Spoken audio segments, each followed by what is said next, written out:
Mari kita bersama-sama hadirkan makna syukur di dalam hati kita yang sesungguhnya kepada Allah yang telah mengumpulkan kita di tempat ini, tempat yang sungguh mulia. Tadi sudah dibahas tentang kemuliaan tempat ini oleh Al-Habib Hasan, dibahas dengan panjang lebar, dan semakin yakin dan yakin bahwasanya tempat ini adalah tempat mulia, tempat agung dan dimuliakan dan diagungkan oleh Allah Subhanahu wa taala. Maka sebetulnya hadirnya kita ke tempat semacam ini adalah kebutuhan kita. Kebutuhan kita bukan kebutuhan Hadratus Syekh Said, akan tapi kita yang butuh. Adapun beliau adalah min auliya illah. Beliau adalah kekasih Allah yang insya Allah beliau sudah dalam kenikmatan. Akan tapi kehadiran kita ke tempat ini adalah kita yang butuh, dan ini harus kita yakinkan. Yang punya sambung ilmu dengan beliau, sambung nasab dengan beliau, sambung ta'aruf dengan beliau, harus menyadari bahasanya pentingnya kita untuk menghadiri tempat yang semacam ini. Ini kebutuhan kita, bukan kebutuhan beliau. Maka yang tidak ada rindu untuk berkumpul di tempat ini akan terputus dari beliau. Beliau adalah seorang alim besar yang menjaga akidah umat ini, dan sungguh sebaik-baik ilmu yang dipelajari adalah ilmu untuk menjaga akidah. Tadi juga disebutkan sebesar apapun amal yang kita lakukan, jika fondasi akidahnya tidak benar, tidak akan ada nilainya. Maka beliaulah yang menyelamatkan amal kita. Apalagi di zaman ini, zaman fitnah akidah macam-macam. Akidah sungguh banyak pencemaran, banyak paham-paham yang masuk. Bahkan di antara mereka pun pakai label ahli sunnati wal jamaati. Akan tapi mereka lepas, banyak yang lepas dari apa yang pernah diajarkan oleh Hadratus Syekh Al-Arif Billah Syekh Said bin Armia. Inilah harus kita hadirkan. Maka keyakinan kayak begini ini terus harus dihadirkan. Setiap hari harus kita perbaharui. Kadang dulu pernah belajar, setelah itu hanya gara-gara masuk kampus mendapatkan pemikiran yang seolah begini berubah. Dulu belajar duduk, akan tapi lupa kepada gurunya. Ini permasalahan. Bahkan banyak sampai saat ini pelanggaran akidah justru dari orang-orang yang dulu sambung kepada ulama, akhirnya masuk dunia perkampusan, ternyata di situ lepas. Karena apa permasalahannya? Sudah tidak sambung dengan majelis kayak ini. Jadi harus kita syukuri hal ini adalah kebutuhan kita. Kita butuh untuk bisa hadir ke tempat ini, dan alhamdulillah budaya hal ini sudah ada di mana-mana. Bahkan semua orang ingin mengadakan hal untuk kakek neneknya, dan ini sangat syar'i karena di dalam hal ini ada 3 faedah. Dalam acara selamatan, kalau bahasanya orang kampung itu, ya hal itu sendiri ada 3 faedah.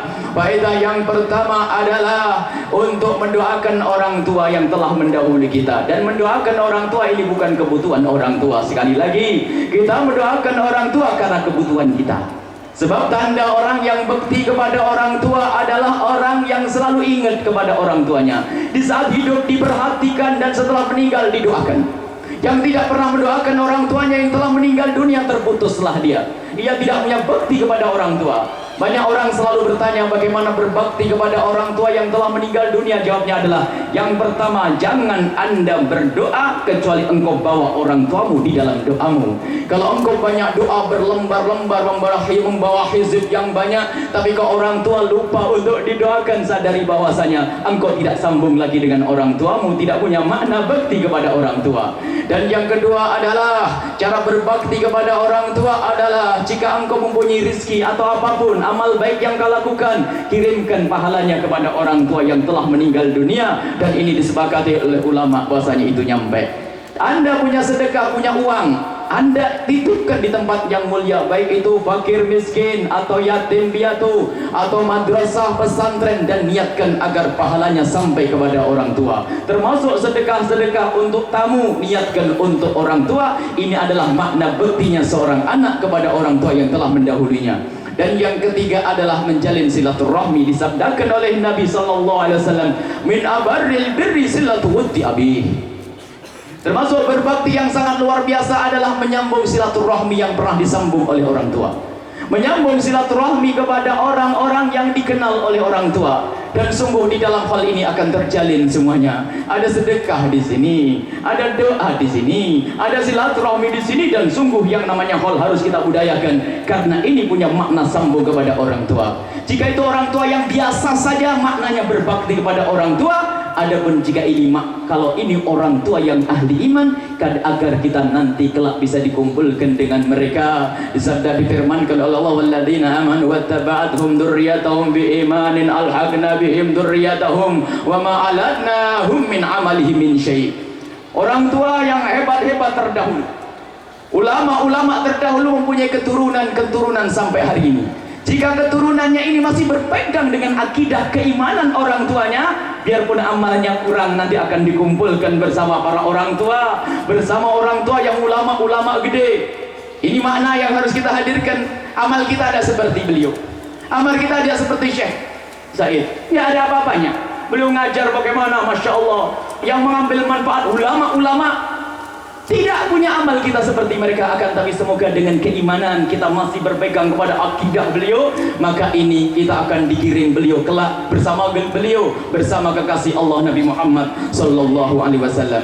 Nah, makna berbakti pada orang tua akan kami perlebar, karena itu salah satu wasiat yang disampaikan oleh Habib Ali bin Hasan Al-Syatiri tadi. Berbakti kepada orang tua itu penting. Jadi acara haul ini harus ada maknanya. Kalau di pesantren ini alhamdulillah sudah, insya Allah makna itu ada. Akan tapi karena ini sudah membudaya di tempat kita, apakah yang namanya 100-an hari atau mendaan, 1000-an dan seterusnya, itu sudah acara membudaya di kampung-kampung. Akan tapi yang harus kita lengkapi adalah maknanya. Apa makna itu semua? Maknanya adalah agar kita ini benar-benar selamat bersama orang tua kita dan bersama saudara-saudara kita. Karena permasalahannya adalah banyak problem di dalam kehidupan, urusan rumah tangga dan keluarga karena peninggalan orang tua. Ini yang akan kami sisipkan di sini, karena banyak silaturahmi terputus gara-gara peninggalan orang tua yang namanya warisan. Jadi kalau ada orang merebut waris, itu biarpun sehari nyebut orang tuanya berkali-kali, maka ketahuilah dia tidak akan sambung kepada orang tua, karena dia melanggar satu tadi apa? Silaturahmi abihi, karena dia sudah tidak menyambung silaturahmi dengan orang yang dicintai oleh bapaknya, anaknya, bapaknya, yakni saudaranya, diambil hartanya. Jadi masalah rebutan waris ini hampir terjadi di mana-mana. Orang tidak peduli, hanya memperbanyak sujudnya, hanya memperbanyak hajinya, hanya memperbanyak umrahnya. Akan tapi dia lupa bahwa bahkan di tempatnya pun sering ada 100 hari, 1000 hari dan seterusnya. Akan tapi lupa yang harus dijalin adalah silaturahmi yang sesungguhnya. Silaturahmi yang sesungguhnya. Berebut waris ini penyakit, dihembuskan oleh setan untuk mengeluarkan ahli sujud dari surga, untuk mengeluarkan ahli sujud dari jalan yang benar. Warisan peninggalan orang tua dan yang namanya rebutan warisan tolong dicermati dan dihayati. Yang namanya rebutan warisan tidak hanya terjadi kepada orang kaya. Ada orang kaya berebut waris, memang mereka meninggalkan kekayaan. Akan tapi yang namanya rebutan warisan bisa saja melanda orang fakir yang ditinggal hanya tikar 6 lembar sama piring berapa dasin. Akan tapi rebutan jam ini kenapa sudah pindah ke sana? Karpet yang robek ada di mana? Kursi yang sudah potong sebelah kakinya pun juga sudah tidak ada. Siapa yang mengambil? Orang fakir pun ternyata rebutan warisan. Maka jangan sampai ada yang mengentengkan celah ini. Setan memasuki perpecahan, memecah belah umat dari sini, dari peninggalan orang tua. Jadi kadang-kadang yang ditinggalkan tidak besar, kecil, urusan kecil, tapi menjadi permusuhan. Tidak tegur sapa bertahun-tahun, dan setan tepuk tangan, la yadkhul jannata qati'ur rahim, tidak akan masuk surga orang yang memutus tali persaudaraan. Subhanallah. Kita harus sadar, di rumah kita punya saudara, di rumah kita juga punya orang tua yang meninggalkan sesuatu untuk kita. Jangan sampai kita masuk dalam bab ini. Sebanyak apapun ibadah yang kita lakukan, ternyata kalau kita memutus tali persaudaraan, menjadi sebab tidak diterimanya amal kita, bahkan menjadi sebab tidak diterima doa kita oleh Allah Subhanahu wa ta'ala. Kemudian yang namanya rebutan warisan tidak terjadi kepada urusan harta, bukan terjadi kepada orang kaya saja, orang larat juga tertimpa, dan bukan terjadi kepada orang bodoh saja. Kadang orang alim, orang pinter pun bisa kemakan masalah ini. Orang tuanya meninggalkan pesantren, akan tapi ternyata punya anak 4, itu rebutan kantin. Kau tidak boleh jualan bakwan, kau tidak boleh begini, kau boleh jual baju dan segala macam. Itu yang membisikkan adalah setan. Kelihatannya pakai jubah imamah lebih gede seperti ini, akan tapi jika tidak hati-hati, hatinya bisa saja dia ternyata bermusuhan dengan saudaranya gara-gara urusan peninggalan orang tua. Padahal peninggalan orang tuanya namanya masjid, peninggalan orang tuanya namanya pesantren, peninggalan orang tua yang namanya madrasah. Nah ini yang harus akan tetapi insya Allah orang yang masih sering adakan haul bakal selamat. Kadang-kadang sudah nggak mau silaturahmi. Di sana ngadakan acara maulid tidak mau datang. Karena apa? Itu saudaraku yang ngadakan, bukan saya. Subhanallah, ini permasalahan banyak terjadi. Di mana-mana kalau tidak cermat dan hati-hati urusan peninggalan orang tua bisa menjadikan sebab permusuhan, perpecahan. Dan ketahuilah, kalau Anda pengen tahu, apalagi pengen melihat ahli neraka yang berjalan di atas bumi, suruh lihat orang yang rebutan waris, rebutan peninggalan orang tua. Karena orang yang rebutan waris ini, Masya Allah, jangan kau nikahkan anakmu dengan dia, jangan kau menikah dengannya, jangan kau jual beli dengannya. Karena apa? Saudaranya sendiri saja dimakan, apalagi orang lain. Dia sudah tidak punya hati nurani. Dan hati-hati, neraka yang melalui pintu ini sungguh dijaga oleh setan dan luar biasa. Kadang-kadang ini sebabnya menunda-nunda pembagian waris. Jangan menunda pembagian waris, sebaik-baik warisan segera dibagi. Dan mungkin karena memang disabdakan oleh Nabi, ilmu yang pertama kali dicabut adalah ilmu waris, sehingga banyak orang tidak mengerti ilmu warisan. Sehingga ada seorang bapak meninggal dunia, masih ada ibunya, ternyata suruh membagi waris tidak mau. Alasannya apa? Ibu masih hidup, tidak enak kalau warisan dibagi. Ini kan kurang ajar sama ibunya. Didoain berarti ibunya biar cepat mati, begitu. Kalau ada orang tua meninggal, bapak meninggal, ibu masih ada, ibu mendapatkan waris. Kalau ibu meninggal, bapak masih ada, bapak mendapatkan waris dari ibunya. Dan begitu seterusnya, kadang menunda-nunda. Ketahuilah, kalau kita menunda-nunda pembagian waris, itu sesungguhnya kita akan mengundang setan. Sebab yang namanya setan itu pinter. Mula-mula yang digoda adalah kalau mungkin anak kita baik-baik. Kita punya anak 2 atau 3 atau 4 baik-baik, tapi subhanallah istrinya bisa rewel. Bang, kita ini sudah 10 tahun belum punya rumah, ini bagaimana nih? Rumah yang sana kok belum dibagi, mulai ngutik begitu. Kemudian ada lagi, istrinya mah baik-baik tapi besan. Mertuanya itu ngomong, nak kamu sudah nikah berapa belas tahun kok belum punya apa-apa. Mulai tergoda. Mungkin bapaknya baik, orang tuanya baik, mertua baik, semuanya baik, akan tapi ternyata bisikan dari tetangga, ini ada bisnis gede ini. Dulu mah nggak pernah mikirin, tapi di saat mendapatkan tawaran bisnis gede, loh kamu kan punya peninggalan di sana, sehingga menjadi permusuhan dengan saudara. Kadang-kadang ada orang haji dan umroh menggunakan harta warisan, rebutan warisan karena tidak sadar. Ini yang harus kita hadirkan. Dan insya Allah orang yang sering adakan hal ini akan terjalin silaturahmi, akan mudah terjalin. Makanya hadiri tempat semacam ini dan bawa pulang ke rumah. Berkahnya majlis ini akan selalu ada, insya Allah. Berkas tempat semacam ini akan kita bawa pulang ke rumah. Tadi diwasiatkan oleh Habib Hasan, tolong bawa anak-anak, dan disabdakan Nabi Sallallahu Alaihi Wasallam dalam hadis yang diriwayatkan oleh Imam Bazar. Imam Bazar menyebutkan, Inna lillahi malaikatan sayyaratan. Allah mempunyai malaikat yang kerjaannya mondar mandir, yaltamisuna hilaqat dzikri, dalam riwayat hilaqal ilmi, yang malaikat itu mencari tempat kayak begini ini. Dan setelah malaikat itu menemukan tempat semacam ini, malaikat itu menghadap kepada Allah dan berkata, ya Allah, memohon kepada Allah, ya Allah, berikan pengampunanmu kepada yang hadir dan berikan rahmatmu kepada yang hadir. Allah bersumpah bi'izzati wa jalali, demi kemuliaan dan keagunganku, aku telah mengampuni dan memberikan rahmat kepada yang hadir. Masya Allah, ini majelis yang mulia, majelis sambung kepada ulama. Dan rupanya malaikat itu nyambung, ya Allah, ada satu orang yang banyak salahnya tadi, hanya ikut-ikutan. Ada apa itu kok rame-rame? Akhirnya orang itu ikut nimbrung, datang berkumpul di majelis tersebut. Dan malaikat mengadu pada Allah, bagaimana dengan orang ini? Allah bersumpah bi'izzati wa jalali, demi kemuliaan dan keagunganku, aku pun telah mengampuni dan aku pun telah memberikan rahmat kepadanya. Jadi urusannya hadir dulu. Setelah hadir dengan niat yang benar, diampuni oleh Allah. Jadi nggak penting masalah saya nanti paham, dengar atau nggak dengar, hadir dulu. Semakin banyak orang yang hadir, semakin banyak yang mengambil doa kita. Hadir dulu. Bahkan anak kecil tadi diimbau oleh Allah Habib Hasan, bawa anak kecil, bawa, karena akan mendapatkan rahmat. Akan mendapatkan rahmat. Memang anak kecil belum paham otak dan akalnya, akan tapi hatinya mengerti bahasanya ini adalah majelis. Rohnya paham, maka biasakan anak-anak kita bawa ke majelis taklim. Maka sebagian para asatidz melarang anak-anak kecil hadir ke majelis, itu kurang tepat. Kenapa? Anak kecil kita ini kalau tidak kita bawa ke masjid atau ke majelis taklim, nanti akan bermain PlayStation di rumah.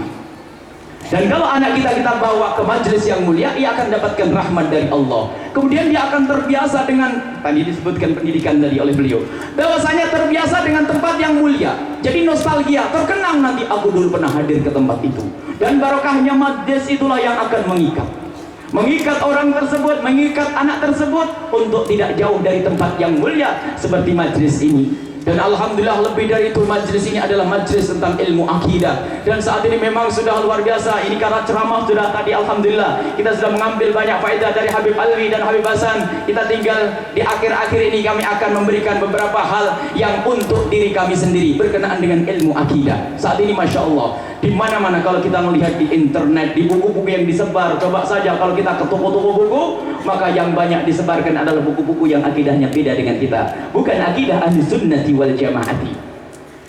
Insya Allah kita pulang dari tempat hall ini akidah selamat, dan tetap sambung kepada Syekh Said.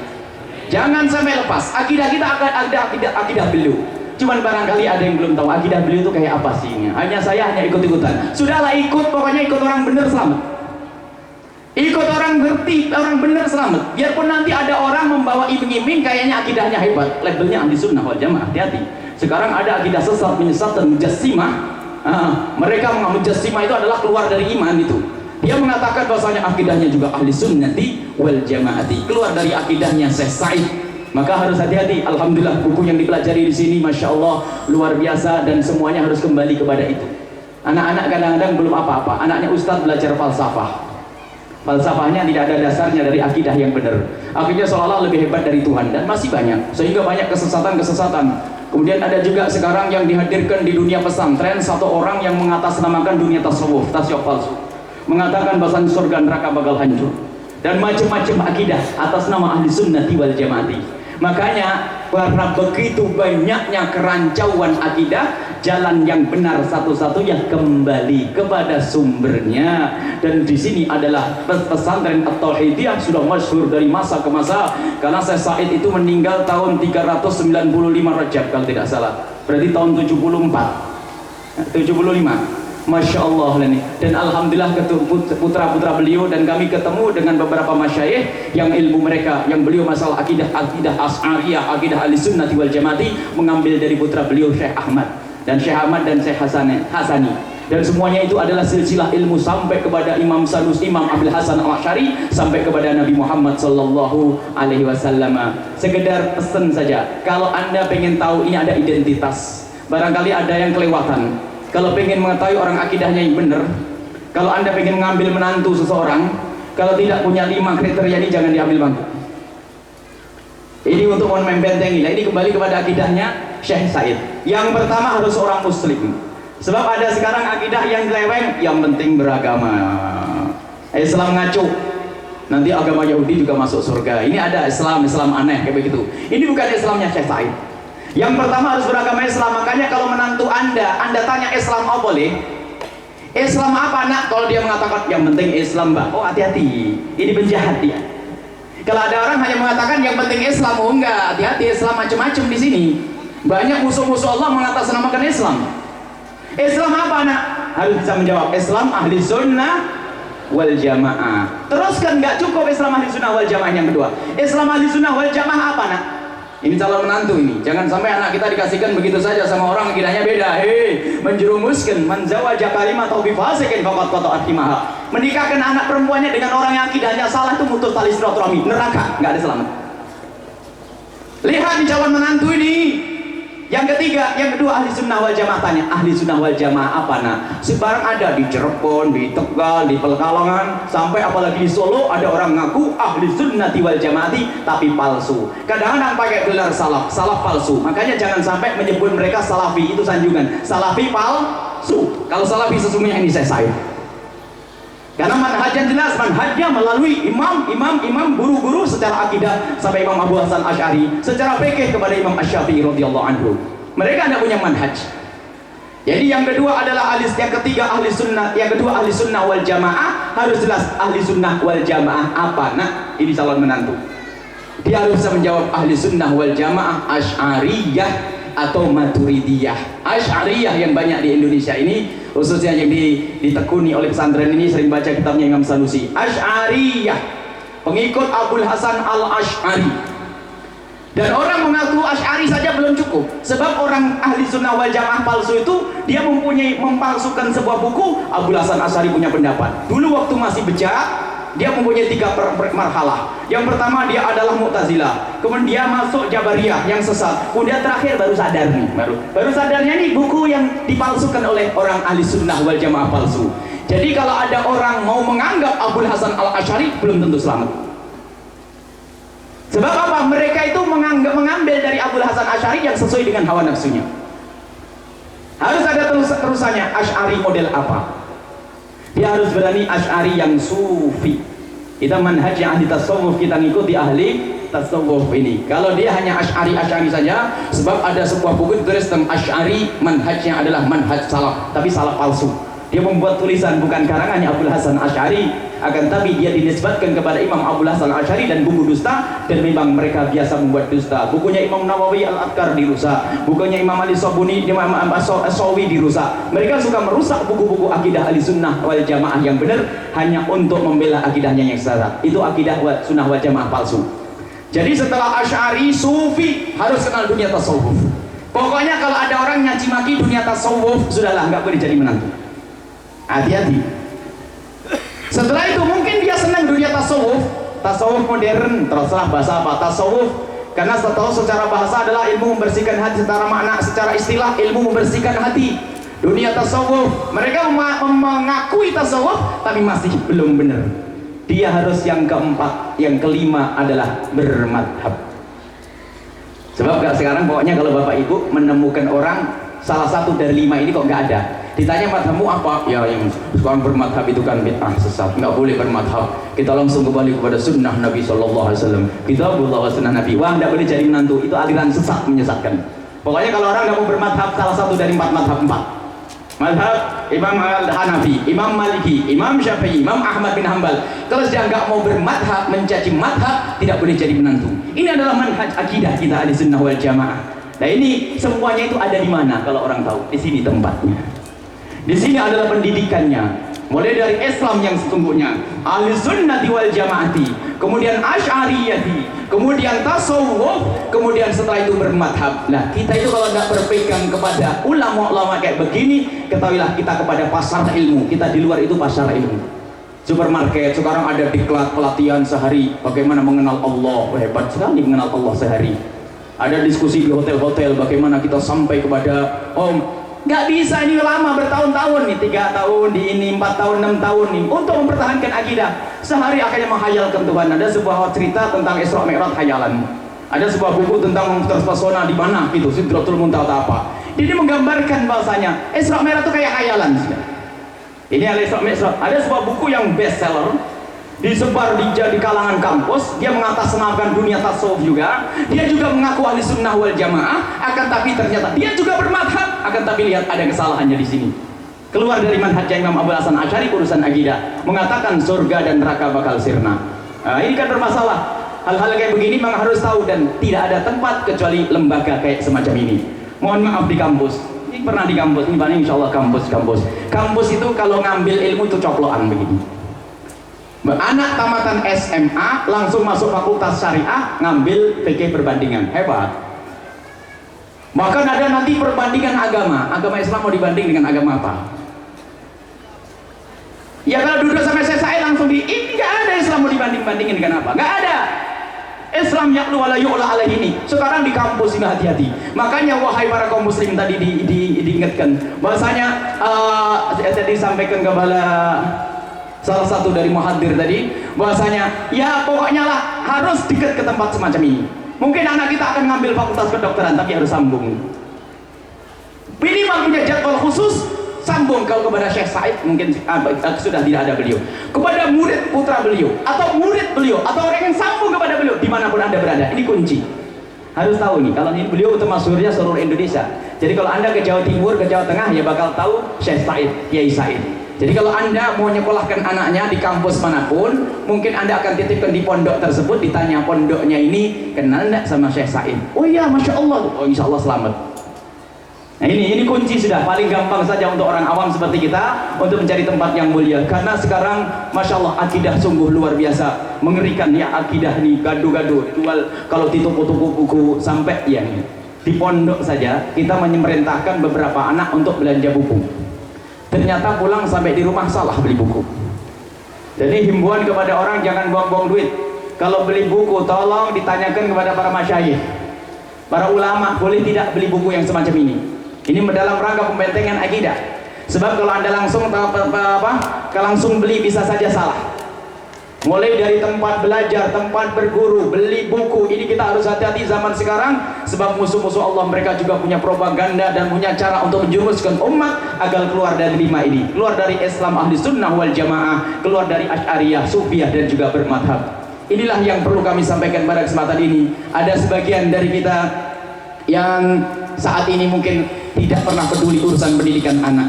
Tadi disampaikan di sini ada pendaftaran, ada lagi paket B, paket C, alhamdulillah. Nah ini tempat sudah cukup. Barangkali ada yang pengen, nah ini info kami ya, ini informasi baru. Kami kemarin mau tanya-tanya, kami sudah lama dengar tentang pesantren ini. Sudah mungkin sebelum kami berangkat ke Yaman, karena kami punya salah satu teman yang juga alumni di sini. Barangkali masih ada ingat, tahu namanya Habib Alwi, tapi Habib Alwi terus zaman ya ingat masih. Itu juga teman kami yang ada di sini, sering banyak cerita. Tolong para bapak, ini pun ada kesempatan tadi di daftar, dibuka pendaftaran. Jangan ragu-ragu. Ambil, kirim anak kita ke tempat sini. Biarpun mohon maaf hanya 3 tahun. Untuk ngambil SMP-nya saja atau ngambil SMA-nya saja. Baru setelah itu mau kita jadikan dokter berakidah yang kuat. Insinyur yang kuat. Dokter yang kuat. Jadi sambung dengan tempat yang mulia ini. Ada kecintaan. Sebab mohon maaf, di kampus sekarang ada kajian-kajian. Kalau kita di pondok aman, tapi kalau di kampus ada kajian ini. Kajian yang dibimbing oleh orang yang subhanallah akidahnya kita tidak tahu. Cuma gelarnya saja barangkali ada profesor, ada doktor. Ternyata imamnya adalah Abu Jahal karena dia berguru kepada orang yang pernah sujud. Belajar ilmu agama dari barat. Ilmu sanadnya nggak ada. Kalau kita alhamdulillah kita para habaib, para ulama, sanad ilmunya adalah jelas. Dari guru hingga sampai Nabi Muhammad sallallahu alaihi wasallam. Inilah yang bisa kami sampaikan pada kesempatan ini. Kami ingin mengulas kembali bahwasanya yang pertama adalah syukuri bahwasanya kita bisa hadir ke tempat ini. Ini adalah nikmat besar. Yang kedua adalah tolong dihadirkan bahwasanya makna haul ini di rumah kita masing-masing agar kita menyambung silaturahmi dengan saudara. Jangan sampai terjadi di rumah kita adalah perebutan warisan dan sebagainya, karena ini banyak terjadi, masuk neraka tidak ada gunanya. Harta waris yang kita ambil menghantarkan ke neraka. Dan jangan sampai kita berebut karena peninggalan orang tua. Peninggalan orang tua seharusnya menjadi berkah. Kalau itu harta jadi modal yang baik, kalau itu rumah menjadi tempat yang nyaman, kalau itu lembaga jadi tempat untuk berjuang di jalan Allah Subhanahu wa taala. Kemudian yang ketiga adalah identitas tersebut, tolong diperhatikan. Sebab kadang orang sekarang menikahkan putri yang penting punya duit, atau yang penting bergelar, yang penting sarjana, tidak pernah bertanya dengan 5 hal ini. Sudah terlanjur punya anak ribut, anakku kok akidahnya beda, ketahuilah hendak selamat kita ini karena kita salah menjodohkan putri kita. Ini saja yang bisa kami sampaikan. Semoga Allah memberikan kemanfaatan kepada apa yang kami sampaikan, dan semoga apa yang kami dengar di majelis ini dari para ulama-ulama, para habaib akan menjadi sebab kita nanti mendengar mendengar Nabi Muhammad SAW, berkumpul dengan beliau, dan semoga majelis ini adalah majelis yang makmur di dunia dan di akhirat. Dan semoga Allah memberikan kepada penerus beliau dan keturunan beliau adalah tetap menjadi tumpuan orang-orang yang membutuhkannya, dan semoga Allah menjaga keluarganya, memberkahi keluarganya dan para alumni-alumninya, dan juga orang yang sambung dengan beliau dengan Syekh Said adalah juga menjadi orang yang sambung kelak di surga bersama Nabi Muhammad SAW. Ini saja kami mohon maaf. Assalamualaikum warahmatullahi wabarakatuh.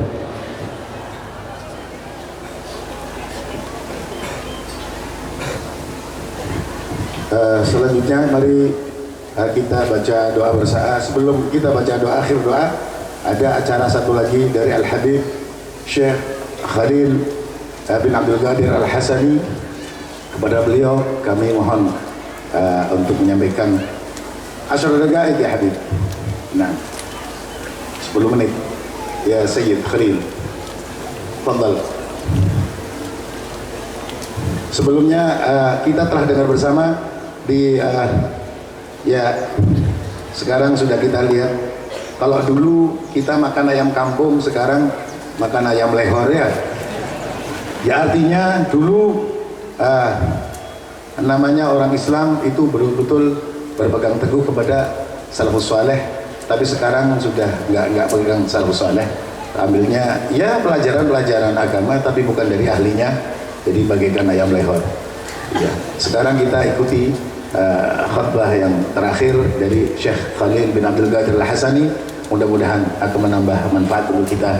Sekali lagi ya, waspada terhadap aliran-aliran sesat yang menjauhkan kita dari Allah dan Rasulnya. Awas itu, hati-hati. Na'udzubillah. Sekarang aliran sesat sudah terlalu banyak.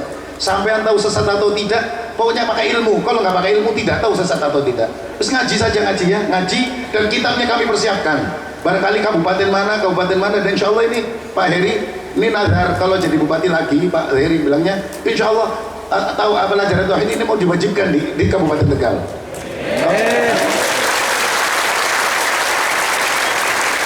Iya, ini wajib ini. Kalau enggak, Pak Heri masuk neraka duluan dan sampai ikut-ikutan.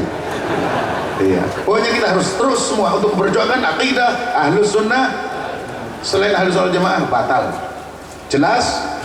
Kepada Habib Fadl Mashkur. Assalamualaikum. Apa kabar? Sehat baik? Alhamdulillah. Ta'ibtum? Capek? Hal ta'ibtum? Hah? Apakah sudah capek semua? Limadha as-sawt khafif? Hal ta'ibtum? Kenapa suaranya sudah lemah? Apakah semuanya sudah capek? Sawt khafif. Suaranya masih pelan. Hal ta'ibtum? Ma hadha sawt khafif? Ini suaranya masih sangat pelan sekali. Hal ta'ibtum? Bagus. Alhamdulillahi Rabbil Alamin. الحي القيوم المدبر لجميع المخلوقين وأشهد أن لا إله إلا الله وحده لا شريك له المنزه عن الجسمية والزمان والمكان وأصلي وأسلم على حبيبنا محمد قرة أعيننا صلوات الله وسلامه عليه. Segala puji bagi Allah Ta'ala yang maha suci daripada sifat-sifat jisim, maha suci daripada bertempat, maha suci dari mempunyai sifat-sifat manusia. Allah Ta'ala ada tanpa tempat. Dan mari kita membaca salawat kepada Nabi Muhammad sallallahu alaihi wasallam. لا تخرجوا من هذا المجلس إلا وقد تبتم إلى الله تعالى. Janganlah anda keluar daripada majlis ini kecuali anda sudah bertaubat kepada Allah Ta'ala. تب إلى الله قبل أن يأتيك ملك الموت. Bertaubatlah kepada Allah sebelum dijemput oleh malaikat maut. قولوا معي. Katakanlah bersama Syekh. Ucapkan bersama-sama. La ilaha illallah.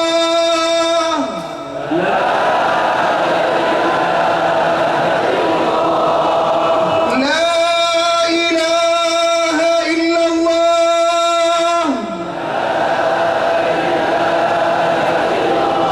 Dari hati. La ilaha illallah.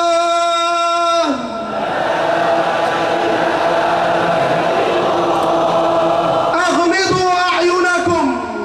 Syekh sekarang meminta untuk memejamkan mata. Al-kullu yughmidu 'ainayhi. Semua orang hendaknya memejamkan matanya, Wal yatasawwar hendaknya membayangkan anna malakal maut ja'ahu. bahwa malaikat maut telah datang untuk menjemputnya. Madza sayaqul? Apa yang akan terjadi? Liyatub. Bertaubatlah kepada Allah. Madza sayaqul? Apa yang akan dia katakan? عصيت الله Saya telah bermaksiat kepada Allah.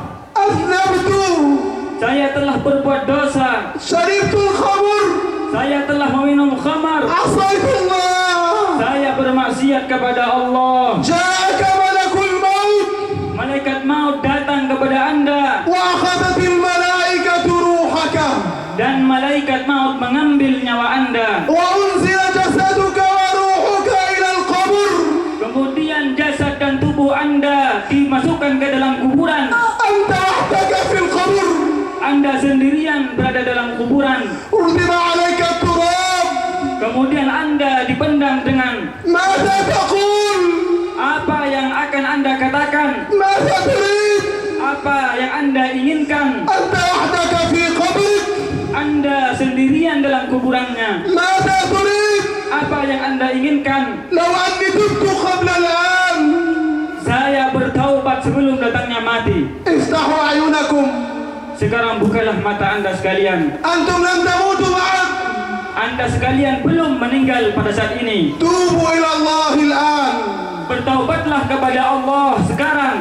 من ارتكب ذنبا فليتوب إلى الله الآن Barang siapa yang melakukan dosa, hendaknya bertaubat kepada Allah sekarang juga. لا يدري متى يأتيه ملك الموت Karena kita tidak tahu kapan akan datang malaikat maut. يا رب Ya Allah, اغفر لنا ذنوبنا ampunkanlah dosa kami وتب علينا dan terimalah taubat kami. يا رب Ya Allah, ارحمنا برحمتك الواسعة berikanlah kami rahmat-Mu yang begitu luas. يا رب Ya Allah, اجعل قبورنا موسعة علينا jadikanlah kuburan kami luas bagi kita. يا رب يا لا تجعل قلوبنا معلقة بالدنيا Jangan jadikan hati kita bergantungan dengan dunia. لا تجعل قلوبنا معلقة بالمال Janganlah Anda, ya Allah, janganlah Engkau jadikan hati kami, ولا بالجاه demikian juga jabatan. يا رب ارحمنا Ya Allah, kasihanilah kami. أريد أن أتكلم في 3 نقاط بسرعة. Sekarang saya akan berbicara sedikit 3 hal dengan ringkas, الإسراء والمعراج. yaitu tentang Isra dan Mi'raj. رسول الله صلى الله عليه وسلم كما تعرفون صلى بالمسجد الأقصى إماما بالأنبياء. Sebagaimana kita ketahui bersama bahwa Rasulullah sallallahu alaihi wasallam salat di Masjidil Aqsa menjadi imam para nabi. صلى بمن؟ Bersolat dengan siapa? بالأنبياء، Beliau bersolat dengan para nabi, بكل الأنبياء. dengan semua para nabi. صلى رسول الله صلى الله عليه وسلم إماما بكل الأنبياء. Rasulullah sallallahu alaihi wasallam beliau bersolat menjadi imam seluruh para nabi. قبل أن يصلي الرسول صلى الله عليه وسلم أين كانوا؟ Sebelum Rasulullah sallallahu alaihi wasallam bersolat, di manakah para nabi itu berada? أين كان الأنبياء قبل أن يصلي بهم رسول الله صلى الله عليه وسلم إماما؟ Di manakah seluruh para nabi sebelum Nabi Muhammad sallallahu alaihi wasallam menjadi imam salat mereka? كانوا في قبورهم. Mereka itu seluruhnya berada di kuburannya. وعيسى كان في السماء الثانية. Sedangkan Nabi Isa beliau berada di langit yang kedua. كانوا في قبورهم. Semua para nabi berada dalam kuburan mereka. أخرجهم الله من قبورهم وذهبوا إلى بيت الأقصى إلى المسجد الأقصى وصلوا خلف رسول الله. Allah Ta'ala mengeluarkan seluruh para nabi dari kuburannya. Kemudian mereka pergi ke Masjidil Aqsa bersolat menjadi makmum Nabi Muhammad sallallahu alaihi wasallam. فهل يخرج من مات من قبره؟ Pertanyaannya, apakah ada orang yang bisa keluar dari kuburannya padahal dia mati? من شاء الله له أن يخرج من قبره يخرج كما خرج الأنبياء. orang yang Allah Ta'ala, orang yang mati yang Allah Ta'ala kehendaki untuk keluar dari kuburannya, pasti akan terjadi sebagaimana terjadi pada para nabi. هذه عقيدتنا. Ini adalah akidah kita. يقولون لك رأينا الولي الفلاني في مكان كذا وهو قد مات من سنوات. Terkadang ada orang yang mengatakan kepada kita, saya melihat seorang wali yang bernama Fulan di tempat ini, padahal dia sudah meninggal. فهل يحصل ذلك؟ Apakah ini mungkin terjadi? نقول له كما أخرج الله الأنبياء كلهم لمحمد صلى الله عليه وسلم يجوز أن يخرج من شاء من عباده. Kita katakan kepada mereka, ya bisa saja terjadi sebagaimana Allah Ta'ala mengeluarkan seluruh para nabi dari kuburan mereka untuk bersolat menjadi makmum dari Nabi Muhammad sallallahu alaihi wasallam. فإذا الله قد يكرم بعض عباده من الأولياء أن يخرجوا من قبورهم. Jadi Allah Ta'ala terkadang memuliakan sebagian para wali dengan mengeluarkan mereka dari kuburannya. وذلك ليس بمستحيل على الله. Dan itu bukanlah suatu yang mustahil bagi Allah. هذه واحدة. Ini poin yang pertama. المسألة الثانية. Sekarang permasalahan yang kedua, ما المقصود من الإسراء والمعراج؟ apa tujuan dari Isra Mi'raj? المقصود من الإسراء والمعراج إطلاع النبي محمد صلى الله عليه وسلم. صلوا عليه صلوا عليه صلوا عليه. Sekarang أقوى أقول لهم بلغتك. Kata Syekh lebih kuat lagi. صلوا على محمد صلوا على محمد.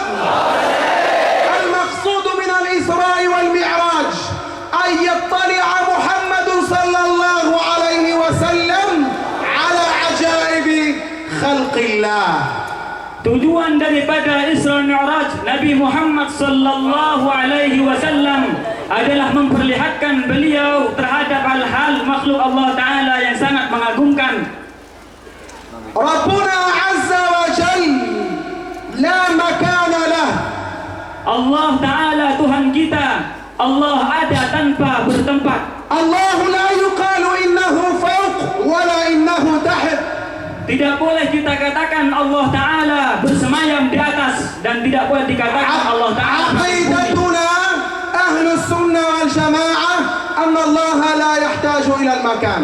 Akidah kita, akidah Ahlus Sunnah wal Jamaah adalah Allah Ta'ala ada tanpa tempat. ليس فوق ولا تحت. Allah bukan bersemayam di atas dan bukan berada di bawah. الذي يكون فوق والذي يكون تحت هو المخلوق. Segala sesuatu yang berada di arah atas dan segala sesuatu yang berada di arah bawah, لأن makhluk. الله ليس جسما. Karena Allah Ta'ala bukanlah jisim. والشيخ سعيد رحمه الله ابن آرميا يقول في كتابه تعليم، هذا كتاب تعليم المبتدئين في عقائد الدين، الله ليس جسما. Syekh Kiai Sa'id bin Armiyah beliau mengatakan dalam kitabnya Ta'limul Mubtadi'in, beliau mengatakan bahwa Allah Ta'ala bukanlah benda. الله لا يشبه شيئا من خلقه. Allah Ta'ala tidak menyerupai sesuatu pun dari makhluknya. الله ada tanpa tempat. Allah ada tanpa tempat. فإذا الرسول صلى الله عليه وسلم عرج إلى السماوات العلى. Jadi Rasulullah sallallahu alaihi wasallam melaksanakan Mi'raj, naik ke atas, ليس لأن الله فوق. bukan dikarenakan Allah Ta'ala bersemayam bertempat di atas. الرسول لم يصعد إلى السماء ليلتقي بالله. Rasulullah sallallahu alaihi wasallam naik ke atas bukan untuk bertemu dengan Allah, لأن الله لا مكان له.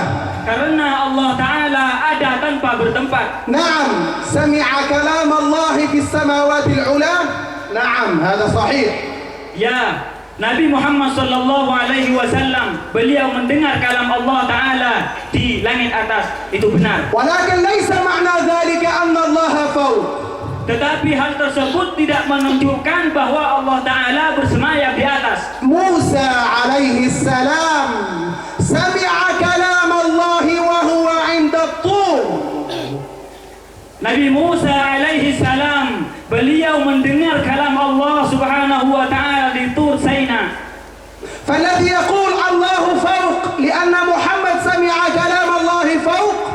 نقول له موسى سمع كلام الله تحت.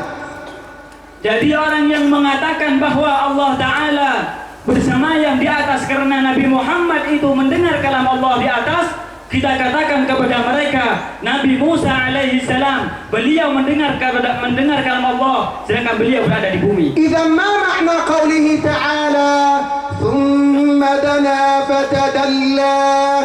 Jadi apa makna firman Allah Ta'ala, Thumma dana fatadalla فكان قاب قوسين أو أدنى.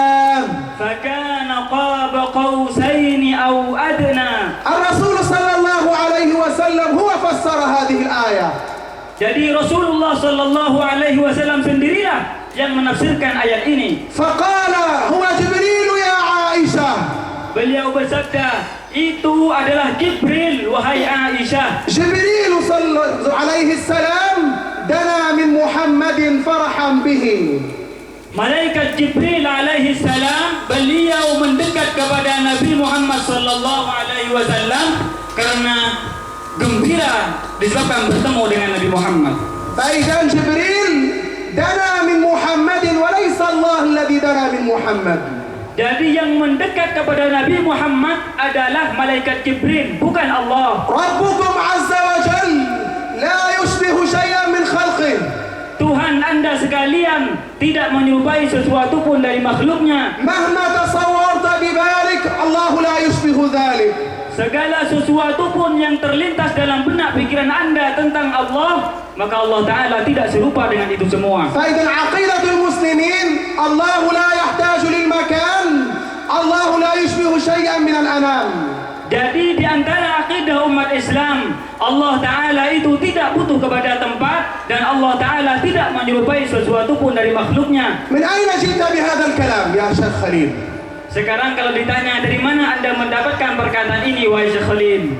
الشيخ النووي الجاوي البنتني Syekh Nawawi Al-Bantani في كتابه قطر الغيث dalam kitab beliau yang berjudul Qatrul Ghair يقول 4 كلمات من تركهن كمل إيمانه.